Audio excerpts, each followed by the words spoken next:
Et donc aujourd'hui, tu te définis comment? Même si on n'aime pas rentrer les gens dans les cases. Oui, alors oui, hein, en plus, moi et les cas, ça fait 3000. Mais c'est une bonne question parce que si tu veux, je mets que je suis artiste parce que ça parle à tout le monde, parce que je tiens un pinceau et j'utilise de la peinture. Mais je sens que c'est déjà j'ai eu du mal à dire que j'étais artiste parce que des fois c'est aussi. Ah, attends, là, on est une cinquantaine d'artistes hein, qui t'écoutons, donc ça va. Ce que je veux dire, c'est que des fois c'est un mot auréolé. Mm. Mais pas depuis que je me suis dit que le mot artiste n'est que associé aux artistes, tu vois, parce qu'il y a artiste et il y a artiste. Enfin, Mm. en fait, on est tous des artistes. Voilà. On Mm. est tous des artistes. Et en fait, déjà, notre première œuvre, c'est notre vie. Ouais. Et pour moi, quand je donne, parce que je commence à donner des stages aussi, alors pas toute seule, mais je suis en partenariat. Et en fait, dans ces stages-là, c'est vraiment ça, c'est de se dire, mais on est tous des artistes et comment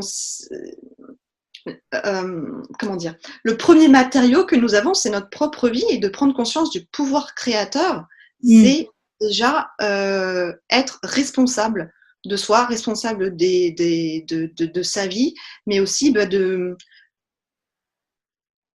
d'être responsable globalement. Parce à partir du moment où tu es responsable de toi-même, il y a une dimension où tu fais cas aussi de l'autre dans le sens où tu vas déjà travailler sur toi-même, prendre soin de toi pour être bien. Et à partir du moment où tu es bien, tu peux du coup donner à l'autre. Tu peux être bien avec les autres et accompagner ou aider, Mm. en harmonie avec l'autre, et avec notre environnement. Mm. Et ouais, c'est des beaux messages universels finalement, que, qui sont d'actualité, je trouve, par rapport à tout ce qui se passe. C'est, ouais. Et cette connexion à son artiste intérieur, à son intuition, je trouve que ça peut répondre à ses besoins en ce moment. Oui, et je pense qu'on n'invente rien. C'est juste qu'on Mm. redécouvre.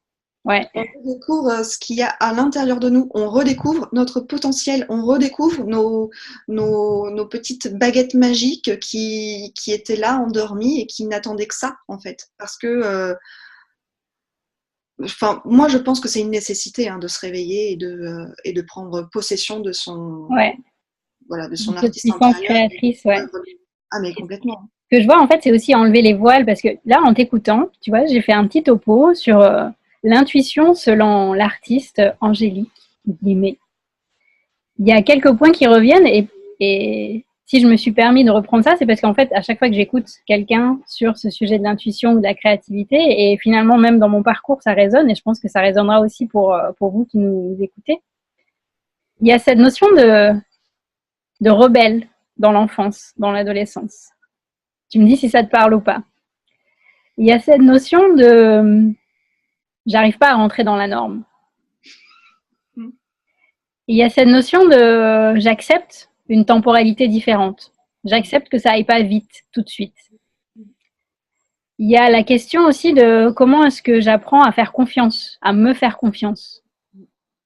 Évidemment, c'est un processus continu, mais déjà d'en avoir conscience, c'est énorme. Et ce que j'ai vu aussi qui était pas mal, c'était finalement le processus d'intuition, c'est aussi apprendre à désapprendre, Tout à fait. à faire le tri, parce qu'il y a des choses que tu as apprises qui te servent pour quelque chose, mais il y en a quand même une majorité où on part du principe que l'enfant, la naïveté de l'enfant, tu disais, il l'a en lui, Mm. mais par rapport à tout le parcours qu'on propose à un enfant, un adolescent, puis un adulte, il y a tout un tas de choses à déconditionner. Et ça se fait en parallèle avec la confiance d'ailleurs. Plus tu déconditionnes, plus Oui, tu vas aller chercher dans une confiance intérieure pour avancer. oui, c'est ça. C'est ça. Et je dis oui et je suis d'accord avec tout ce que tu as dit. L'aspect rebelle, on en a parlé ou pas? Parce que enfin, c'est drôle ce que tu me dis ça parce que c'est complètement ça. Et je rigole encore plus parce que moi, je me sentais pas du tout rebelle. Je me disais, ah, mais non, je suis une petite fille bien rangée, qui écoute bien, Et en fin de compte, je suis une vraie rebelle. Mm. Et, mais c'est drôle en fait parce que je pense que mon entourage me prend pour une rebelle, mais moi, ma vision de moi-même, elle n'était pas comme ça jusqu'à il y a 2 ans. Mm. Et, et en fait, mais je suis complètement une rebelle, quoi.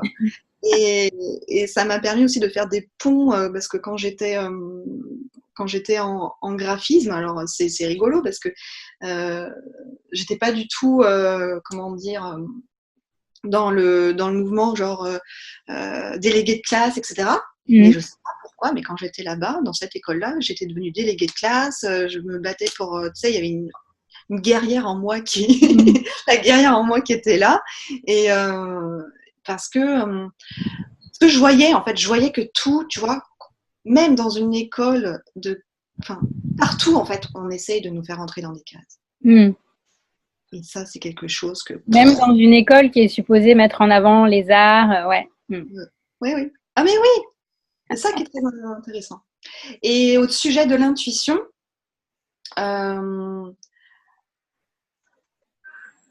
chez moi, l'intuition passe beaucoup, je l'ai appris à mes dépens, hein, passe beaucoup par le corps physique. Hein. Et comme du coup, dans mon métier, c'est quand même aussi quelque chose de physique. Hein, je sais que je suis dans la matière. Je ressens en fait, elle me guide. Voilà, c'est vraiment, j'obtiens les réponses dans mon corps. Ouais. Et ça, je trouve que c'est aussi intéressant de le dire parce que beaucoup de personnes se disent ah mais je n'ai pas d'intuition, je ne suis pas intuitive parce qu'on pense que l'intuition c'est quelque chose de comment dire. Bien sûr que c'est de mystérieux, de magique l'intuition, ouais. mais elle a plusieurs vecteurs et quand même, on est quand même des êtres de chair incarnés sur Terre, même si on est des êtres spirituels, bien sûr, mais c'est pas pour rien que nous avons un corps et l'intuition va beaucoup passer dans notre corps. Donc c'est pour ça le retour au corps pour s'écouter dans notre corps pour savoir ok, là, j'ai une décision à prendre, je fais appel à mon intuition, où est-ce que ça se place dans mon corps et d'apprendre en fait les différents signaux, parce qu'il y a, c'est pas... il y a différents... Il y a divers... Comment... Oh, pardon, je m'en... Il y a plusieurs langages, voilà. Il y a plusieurs langages corporels qui se manifestent. Voilà, qui se manifestent. Ben, merci beaucoup, ma chère Angélique. Merci à toi, merci à vous aussi.